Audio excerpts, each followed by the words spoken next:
বাংলাদেশ থাকবে না, বাংলাদেশ থাকবে না, বাংলাদেশ। তা তোর বাপের কি, তোর 14 গোষ্ঠীর কি? আমার সেই ডাকো। বাংলাদেশ থাক না থাক সে আমরা বুঝ করবো, তোর এত জলে কেন? কথা কয় না, বাংলাদেশ থাকবে না। হলুদ মিডিয়ার প্রকোপে কত মানুষ মরছে ঢুকে, সত্য নিউজগুলো টাকার তলে চাপা থাকে। ক্যামেরার ভিতর দিয়ে সোজা জিনিস উল্টো দেখে, কলমের ভিতর দিয়ে সোজা কথা উল্টে লেখে। আপামর জনসাধারণ খাই যে ধোকা বাকে বাকে। ঠিক না বেঠে? দাদাদের মিডিয়ায় প্রচার করা হলো এই দেশের সংখ্যালঘু নির্যাতন করা হচ্ছে।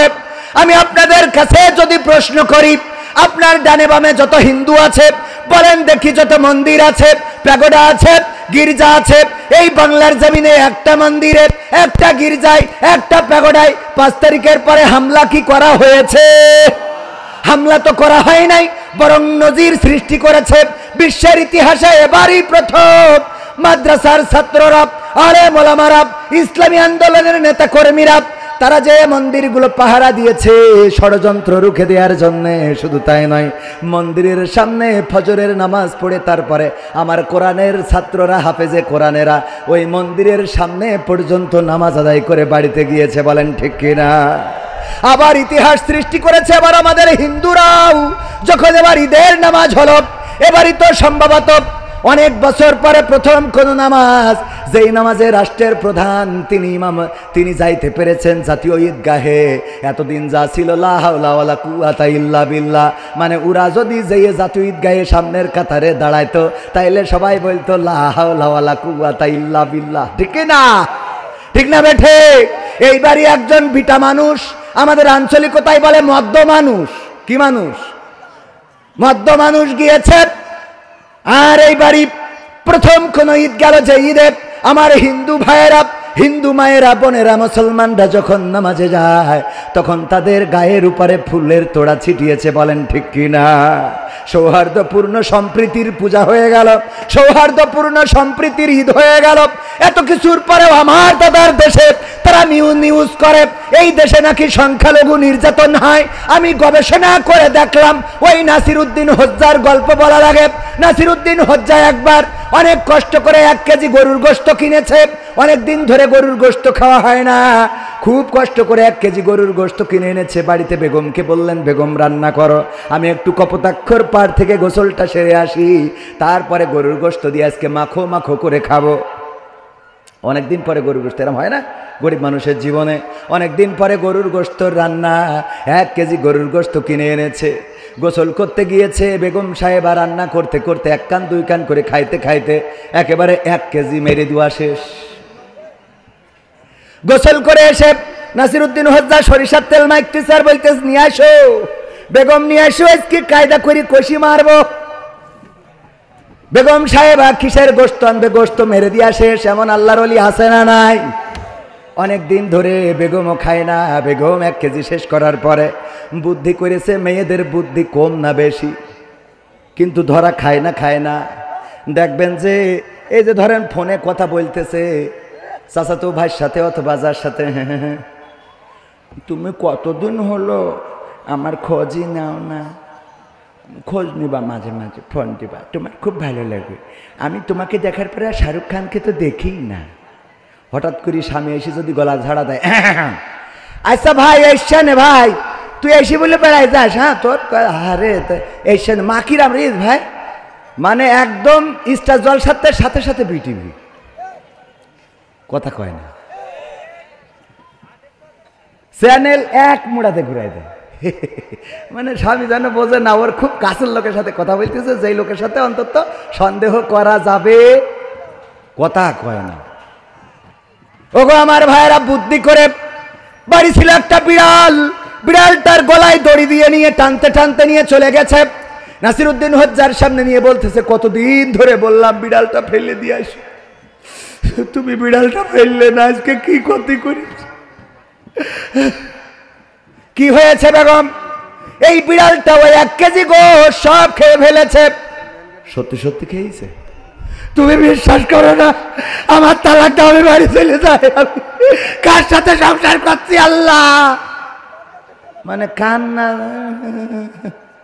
আছে না নাই, কিছু কইলে অমনি কান্না কান্না রে। নাসিরউদ্দিন হজ্জা বুঝতে পেরেছে এখন অন্তত ঝাড়ি মারামারি না করে সংসার টিকাইতে হইলে একটু বুদ্ধি করতে হবে। বললো তাইলে বিড়ালটা প্যাকেটে ভরো। নিয়ে এসেছে জামতলায় আমার হাফিজুর রহমান দুলাভাইয়ের দোকানে, নিয়ে এসে বলছে তোমার যে মিটারটা আছে একটু এটা অন করো, ওজন দেব। ওই মিটারের পরে তুলে দেখে বিড়ালটা কাটায় কাটায় 1 কেজি। কয় কেজি? আবার বাড়ি ফেরত নিয়ে গেছে, যে বলছে বেগম সাহেবা তুমি কি সত্য বলতেছ? কয় আল্লাহ আমি সত্য বলছি না তো মিথ্যা বলছি, আমি কার সাথে সংসার করছি এতদিন ধরে যে আমারে বিশ্বাসই করে না। নাসিরউদ্দিন হজ্জা বলতেছে না তোমারে তো আমি বিশ্বাস করি, তুমি আমার কলিজার টুকরা, আমার প্রাণের প্রাণ, তুমি আমার জান, তুমি আমার পরাণ, আমার সোনার ময়না পাখি। আহা তোমারে আমি বিশ্বাস করি ও আমার বেগম সাহেবা, কিন্তু আমি বিড়ালটা ওজন দিলাম জামতলায় নিয়ে যে হাফিজুর রহমানের দোকানে, ওজন দিয়ে দেখি বিড়ালটা কাটাই কাটাই 1 কেজি। এখন আমার প্রশ্ন হলো এটা যদি সেই বিড়াল হয় তাইলে আমার গোশত কই? আর এইটা যদি গোশত হয় তাইলে আমার বিড়াল কই? এটা যদি গোশত হয় তা আমার বিড়ালটা কই? ভাইয়েরা আমার, দাদাদের দেশে মিডিয়া প্রচার করলো এই দেশে সংখ্যালঘু নির্যাতন হচ্ছে। আমেরিকায় যে অভিযোগ করলো এই দেশে সংখ্যালঘু নির্যাতন হচ্ছে, এমনকি আমেরিকার কোন গোয়েন্দা প্রধান আসলো তার কাছে অভিযোগ করলো যে এই দেশে সংখ্যালঘু নির্যাতন হচ্ছে।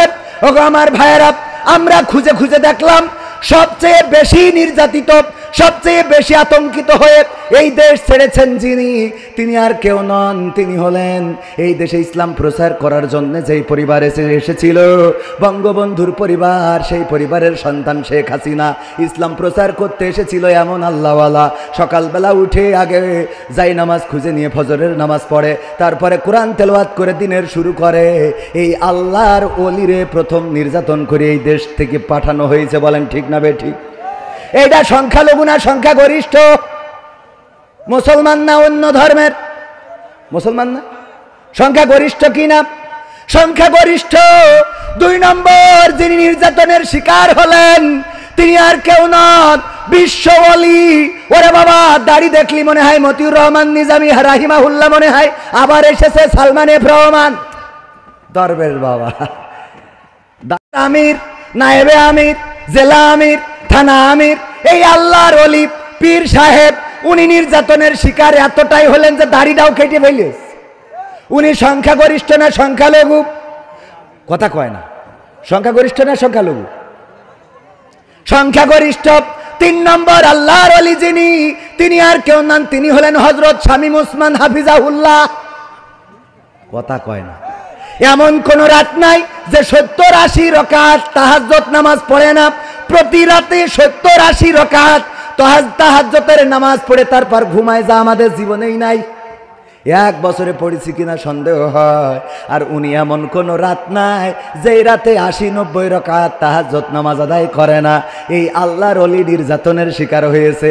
4 নম্বর যিনি, তিনি হলেন আর কেউ নন, হযরত ওবায়দুল কাদের কাকা। ঠিক না বেঠে? সেও সংখ্যালঘু না সংখ্যাগরিষ্ঠ? 4 নম্বর আল্লাহর ওলি হলেন মানিক, বিচারপতি মানিককে কালামানিক বলে। এই কালামানিক কেমন? সে চিন্তা করলো দুনিয়ার জীবন আর জীবনই না, আর কোনো বিলাসিতা করা যাবে না। এই জন্য সবকিছু ছাড়ে দিয়ে দাড়িটাও রেখে দিল, মাথায় টুপি পরল, তারপরে চলে গেল জঙ্গলে, কলা পাতায় শুয়ে থাকলো। মানুষেরা তারে ধরলো তো ধরলো, বিচি দুটোও খুলে নিয়ে। কথা কয় না? ও আমার ভাইরা, এইভাবে নির্যাতনের শিকার যেই কয়জন হয়েছে, তারপরে দীপুমণি, তারপরে যে কিডা এই যে ব্যারিস্টার সুমন, তারপরে আরাফাত, তারপরে আরো ইনু মেনন, সব আল্লাহর ওলি। ইনু মেননও কেমন আল্লাহর ওলি? ওরা বামপন্থী দল করতো, অথচ পাগড়ি পরে ওমরাটাও সেরে এসেছে। বলেন ঠিক না বেঠিক? সব আল্লাহওয়ালা। আমার প্রশ্ন হলো, এই দেশে সংখ্যালঘু নির্যাতন হচ্ছে, দাদারা বলে আমি দেখলাম যে সব তো আগাকাটা মুসলমান, সব তো নামাজি, তাহাজ্জুদ গুজারি, ফজর নামাজ না পড়ে দিনে শুরু করে না, কুরআন পড়ে তারপরে দিনে শুরু করে। এরা নির্যাতনের শিকার হয়েছে। এখন এরা যদি সংখ্যালঘু হয় তাইলে আমার সেই আল্লাহর ওলিগুলো কই? কথা কয় না। আর এরা যদি আল্লাহর ওলি হয় তাইলে সংখ্যালঘু কই? বোঝেননি আমার কথা? বোঝেননি? আপনাদের আর কেমন করে বুঝাবো? বোঝেননি? কিটা কিটা একটু হাত উঁচু করেন। হ্যাঁ, কথা কি বোঝা গেছে? এরা যদি সংখ্যালঘু, দাদারা বলল সংখ্যালঘু নির্যাতন হচ্ছে। আপনার এলাকা থেকে যারা পালিয়েছে তারা হিন্দু না মুসলমান? কথা কয় না। সবই তো মুসলমান। হিন্দুরা পালাই নাই, পালানো লাগবেও না, কারণ হিন্দুদের সাথে কোনো দ্বন্দ্ব নাই। আমাদের দ্বন্দ্ব ইসলামী সপক্ষের শক্তি আর ইসলামী বিপক্ষের শক্তির সাথে, বলেন ঠিক কিনা? ইসলামের বিপক্ষে যারা, তাদের বিপক্ষে আমরা। আমাদের কথা ক্লিয়ার।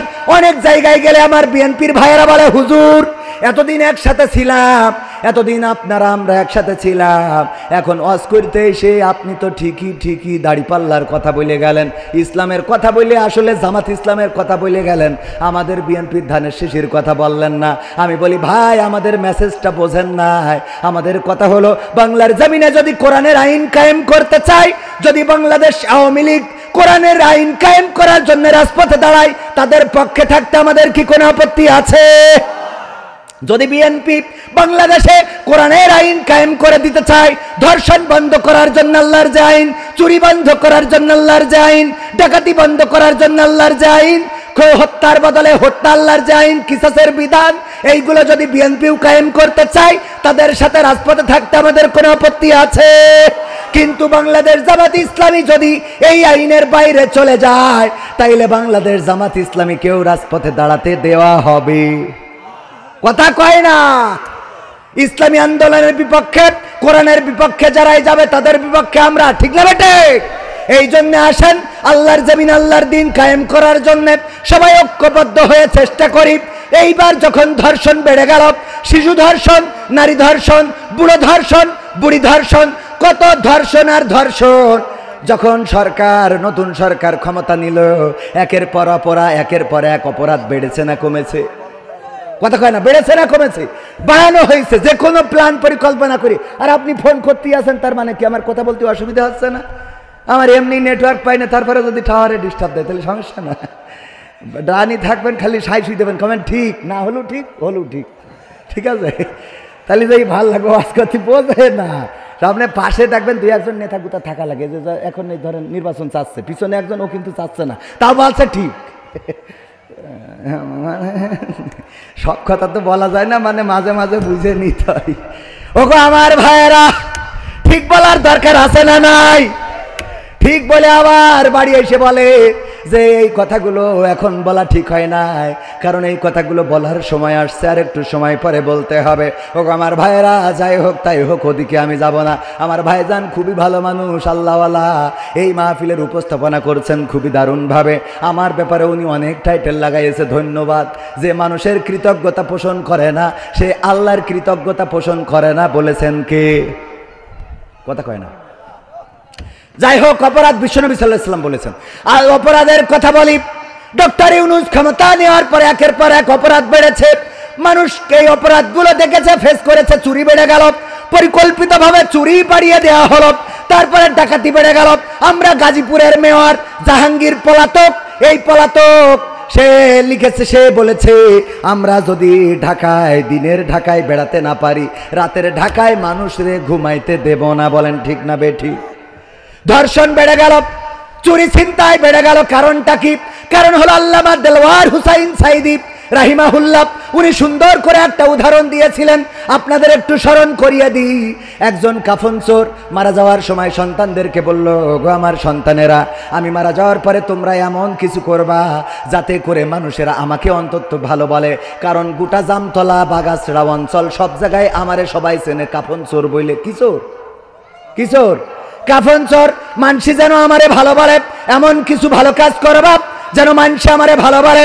কাফন চোরের সন্তানেরা চিন্তা করলো আব্বা যেহেতু নসিহত করেছে ওসিয়ত করেছে যে আব্বারে যেন ভালো বলে, তাইলে আমরা আর কাফন চুরি করা যাবে না, আমরা একটু কাফন চুরি করা ছেড়ে দিয়ে নামাজ পড়ি। নামাজ পড়া ধরলো, মসজিদে গেল, আল্লাহওয়ালা হয়ে গেল। মানুষে বলে নামাজ পড়ো যাই করো, তোমরা তো কাফন চোরের ছেলে। কথা কয় না, বলে না বলে না? কাফন চোরের ছেলে সন্তানেরা মিটিং ডাকলো যে আমরা এত নামাজ রোজা করি, তারপরে তো সবাই কয় কাফন চোরের ছেলে, তাইলে কি করা যায়? কয় এখন খালি নামাজ পড়লে হবে না, প্রতি ওয়াক্ত নামাজে জামতলার মিষ্টি খাওয়াবো সব মুসাল্লিদের। প্রতি ওয়াক্ত নামাজে কি খাওয়ায়? জামতলার রসগোল্লা একটা করে খাওয়ায়, নামাজ পড়ে একটা করে মিষ্টি জামতলার মিষ্টি দিয়ে দেয়, খায় আর আঙুল চাটতে চাটতে যায়। মানুষ জিজ্ঞেস করে আঙুল চাটো কেন? কয় ওই যে চোরের কাফন চোরের ছেলেরা রসগোল্লা খাওয়াইছে। তাহলে রসগোল্লা খাওয়াইও কি লাইন করতে পারলো? বললো ভাই তাও তো বলে কাফন চোরের ছেলে, কি করা যায়? কয় আরো বড় প্রজেক্ট নিতে হবে। কি প্রজেক্ট? অসহায় যারা দুস্থ, যাদের গরু নাই, ছাগল নাই, টাকা নাই, ঘর নাই, বাড়ি নাই, ওদেরকে আমরা দান করব। ঠিক আছে ভাই, যার ছাগল নাই ছাগল দিল, যার গরু নাই গরু দিল, যার ঘর নাই বাড়ি দিল। এইগুলো যখন করলো বললো তোমার তো এতদিন মাটির বাড়ি ছিল, ইটির বাড়ি কি করে হইলো? কয় কাফন চোরের ছেলেরা করি দেশ। বিপদ না? যেহেতু এত কিছু হাসছে, 3 ভাই আবার মিটিং করলো, 4 ভাই বা 5 ভাই যারা আছে, ভাই যে কয়জন, যে ভাই এত কিছু করার পরেও তো আমাদের তো আব্বার নামটা ভালো বানাইতে পারলাম না। সবাই তো আব্বারে আগেও কাফন চোর বলতো, এখনো কাফন চোর বলে, তাইলে কি করা যায়? বললো এখন একটা বুদ্ধি করতে হবে, আমরা আবার পূর্বের পেশায় ফিরে যাব। তবে শুধু পূর্বের পেশায় ফিরে গেলে হবে না, আমরা আর একটু কষ্ট করতে হবে। সেটা কি? আমরা গোরস্থানে যেয়ে কাফনের কাপড় চুরি করবো তো করবো, পাশাপাশি লাশটা তুলে এনে পাশায় বাঁশ ভরাইয়ে জামতলার মোড়ে ঠেঙায় রাখবো। যখন গোরস্থান থেকে লাশের কাফন চুরি করেছে আর ওই লাশটার পাশার মধ্যে বাঁশ ভরে ওই মোড়ে টেনায় রেখেছে, তখন মানসিক হয় এগের থেকে তো এগের বাপ ভালো ছিল। ওরা এবার বলছে আলহামদুলিল্লাহ, আল্লাহ শুক্রিয়া, আব্বারে ভালো বানাইতে পারছি। কথা কয় না? 2 রাকাত নফল নামাজ, 3 ভাই 4 ভাই 5 ভাই সিদ্ধান্ত নিল আজকে শুকরানা নামাজ হবে। কারণ এতদিন পরে মানুষে বলেছে যে এদের থেকে এদের বাপ ভালো ছিল, তার মানে আব্বারে আমরা ভালো বানাইতে পেরেছি। তো এই আব্বারে ভালো বানানোর জন্যে বাংলাদেশ আল্লাহর ওলিরা তারা জেনা বাড়িয়ে দিল, ধর্ষণ বাড়িয়ে দিল, চুরি ছিনতাই বাড়িয়ে দিল, যেন লোকেরা বলে আগেই তো ভালো ছিল। কথা কি বোঝা গেছে? আসুন এবার আলোচনায় আসি। ভাইয়েরা আমার, আমি পবিত্র কোরআনের সূরা আল ইমরানের 102 নম্বর আয়াত তেলাওয়াত করেছিলাম, মনে আছে না নাই? আল্লাহর নবী সাল্লাল্লাহু আলাইহি সাল্লাম এমন একটা সমাজ গড়ে দিয়ে গেলেন, এমন একটা রাষ্ট্র গড়ে দিয়ে গেলেন, রাষ্ট্রের খলিফা, দ্বিতীয় খলিফা, ইসলামের খলিফা, দ্বিতীয় খলিফা ওমর রাদিয়াল্লাহু তাআলা আনহু রাষ্ট্র ক্ষমতায়। হঠাৎ করে 2 জন যুবক, একজন কিশোর বা যুবককে ধরে নিয়ে এসেছে, এসে বলতেছে ওগো ওমর, আপনার দরবারে এসেছি বিচার চাওয়ার জন্যে। কিসের বিচার? এই যে কিশোর বা এই যুবকটারে ধরে এনেছি, এ আমাদের পিতাকে হত্যা করেছে। ওগো ওমর রাদিয়াল্লাহু তাআলা আনহু, আপনার কাছে আমাদের পিতৃ হত্যার বিচার চাই। ওমর রাদিয়াল্লাহু তাআলা আনহু বিচারের কাঠগড়ায় তুললেন এবং বললেন, ওগো যুবক, তুমি কি ওদের বাবাকে হত্যা করেছো নাকি? নিজেই স্বীকার করলো, হ্যাঁ হত্যা করেছি। কেমন করে হত্যা করলেন? হত্যা করেছি, আমার একটা উট আছে, এই উট ওনার ফসল নষ্ট করার কারণে পাথর ছুঁড়ে মেরেছে, আমার উটের চোখে লেগেছে, উটটা ছটফট ছটফট করে, এটা দেখে কষ্ট সহ্য করতে পারি নাই, আমি একটা পাথর তুলে নিয়ে ওনাদের বাবার দিকে মেরে দিয়েছি। পাথরটা অসতর্কতাবশত তার মাথায় লেগে তাদের বাবা মারা গিয়েছেন। ওমর রাদিয়াল্লাহু তাআলা আনহু বললেন, তুমি যেহেতু স্বীকার করে নিয়েছো তুমি তাদের পিতাকে হত্যা করেছো, এখন যদি এই যুবক এই 2 জন যুবক তোমাকে ক্ষমা করতে পারে, আর যদি রক্তের বদলে রক্ত নিতে চায়, তাইলে তোমার জন্য কিসাসের বিধান কায়েম করা হবে। ওই যুবক 2 জন বলল, আমরা আমাদের পিতা হত্যার জন্য ওর সাথে কোনো কম্প্রোমাইজ হবে না, ওর সাথে কোনো আপোষ হবে না, আমরা চাই যে কোনো মূল্যে কিসাস কায়েম করে দিবেন, আমার পিতা হত্যার বদলে আমাদের এই পিতা হত্যাকারীকে হত্যা করবেন। ওই যুবক বলল, আমার কোনো আপত্তি নাই, যেহেতু হত্যা করেছি আমি, শাস্তি কায়েম করতে পারেন, যেই রাষ্ট্রে শাস্তি কায়েম আছে শাস্তি কায়েম করতে পারেন। তবে একটু দাবি, আমার একটু সুযোগ দিতে হবে, আমি একটু বাড়িতে যাব, আমার এতটা সময় দিতে হবে যেই সময়ের মধ্যে আমি চলে আসব। ওমর রাদিয়াল্লাহু তাআলা আনহু বললেন, ঠিক আছে তোমার আরজিটা মানব, তবে দাবি হলো, শর্ত হলো, তুমি যদি তোমার বদলে কাউকে এখানে একটা জামিনদার বানিয়ে দিয়ে যেতে পারো, তোমার বদলে যদি কেউ একজন জামিন হয়, আছেন আমার মুক্তার, আছেন আমার ব্যারিস্টার, শেষ বিচারে হাইকোর্টেতে তিনি আমায় করবেন পার, আমি পাপী তিনি জামিনদার, আমি পাপী তিনি জামিনদার। ভাইয়েরা আমার, এই মাহফিলে খরচ আছে না নাই? টাকার দরকার আছে না নাই? আল্লাহ বলেছেন, ইন্নাল্লাহা আশতারা মিনাল মুমিনিনা আনফুসাহুম ওয়া আমওয়ালাহুম বিআন্না লাহুমুল জান্নাহ। ওগো আমার ভাইয়েরা, এই মাহফিলের খরচের জন্য আপনাদের কাছে একটু হাত বাড়াতে চাই। এখানে কারা আছেন 5000 এবং মসজিদের জন্য, মসজিদের জন্য মাহফিল খরচ আমি ভুল বলে ফেলেছি, মসজিদের জন্য, মসজিদের উন্নয়নের জন্য এসি লাগাইতে হবে, গরমে নামাজ পড়া যায় না। কোন আল্লাহর বান্দা আছেন এই এসি লাগানোর জন্য? কেউ যদি চান একটা এসি দান করে দিতে পারেন, আল্লাহ রাব্বুল আলামিন চাইলে আপনার কবরটা জান্নাতের বাগান বানিয়ে দিতে পারে না? পারে না? আছেন কোন আল্লাহর বান্দা একটা এসি কিনে দেবেন মসজিদে, অথবা এসি কেনার জন্য 10,000, 20,000, 50,000 টাকা দেওয়ার মতো কোন আল্লাহর বান্দা কি আছেন? নাম বলে দোয়া করব, যুবক মানুষ আমি, আমার দোয়া কবুল হয় না তা না, কবুল হয়। আমি আল্লাহর কাছে যা চেয়েছি তার থেকে বেশি পেয়েছি, বলেন সুবহানাল্লাহ। আল্লাহর কাছে চাইলাম মোটরসাইকেল, আল্লাহ ডাইরেক্ট প্রাইভেট দান করেছে। দান করার মালিক কে? আল্লাহর কাছে চাইতাম একটা ফোন চালাবো, এখন 3টা ফোন। কথা কয় না। দিয়ার মালিক কে? আল্লাহর কাছে চাইতাম মাসে 30,000 টাকা ইনকাম করব, আর এখন প্রতি রাতে 20, 30, 50,000 সব না বলি। আছে না নাই? বাবারে, দিয়ার মালিক কিডা? আল্লাহ যদি দিতে চায়, আল্লাহ রাব্বুল আলামিন কোথা থেকে দিবেন আপনি জানবেনও না। আর আল্লাহ যদি কেড়ে নিতে চায় তাইলে মাল ধরে রাখা হবে না। ভাইরা আমার, এই যে আমাদের স্টেজে থাকা কিডা, হ্যাঁ, ওবায়দুল কাদের, শের খান, ও তাই কোন শের খান না রয়ে থাকবে। শের খান ভাই, 1000 টাকা কল্যাণ দান, আল্লাহ বাড়িয়ে দাও, সম্মান নেখায়াত দিয়ে দাও, মনের স্বপ্ন পূরণ করে দাও। আল্লাহ তুমি আপনজন যারা কবরে ক্ষমা করে দাও। আল্লাহ তুমি সকলকে দিনদার ইমানদার বানাইয়া দাও। আল্লাহ তুমি পূর্ণ মুসলমান না বানায় কবরে নিও না। আর কোন আল্লাহর বান্দা আছেন 5,000, 10,000 বাকিতে নগদে দিতে পারবেন? ধান ফসল আর কয়েকদিন পরে কাশি লাগাবেন, ধান খেতে যাবেন, ধান কাটবেন, ধানের দামও ভালোই আছে, আল্লাহ ফলনটা বাড়িয়ে দিতে পারেন? কোন আল্লাহর বান্দা আছেন 2 মণ, 3 মণ, 5 মণ, 1 মণ ধান দিবেন? এমন কোন আল্লাহর বান্দা? খুব তাড়াতাড়ি করে দিতে হবে। আমি আমার টাইমের প্রতি সুবিচার করা লোক। আমার যখনই ঘড়ি দেখা এসে যা হুজুর এখনই শুরু করেন, স্টার্ট দিছি না দিই নাই। মোহাম্মদ ইউসুফ আলী দাদা ও দাদি, নানা ও নানির নামে তারা মৃত্যুবরণ করেছে, পৃথিবী ছেড়ে চলে গেছে। 2,000 টাকা করেছে দান। আল্লাহ দাদা দাদির কবর মাফ করে দাও। আল্লাহ তুমি দয়া করে দাদা দাদির কবর জান্নাতের বাগান বানাও, বলেন আমিন। আল্লাহ তুমি দাদা দাদির কবর জান্নাতের বাগান বানাও। আল্লাহ নানা নানির সাথে জান্নাতে সাক্ষাতের ব্যবস্থা করে দিও। পরকালের ময়দানে হাসর নাসর তুমি সহজ করে দিও। আমল নামাটা ডান হাতে দিয়ে দিও। আল্লাহ আমাদের শওকত ভাই কাঠ ব্যবসায়ী মায়ের জন্য দোয়া চেয়ে নগদ 1,000 টাকা করেছে দান। আল্লাহ বাড়িয়ে দাও, সম্মান নিয়ে খায়াত দিয়ে দাও, মনের স্বপ্ন পুরা করে দাও।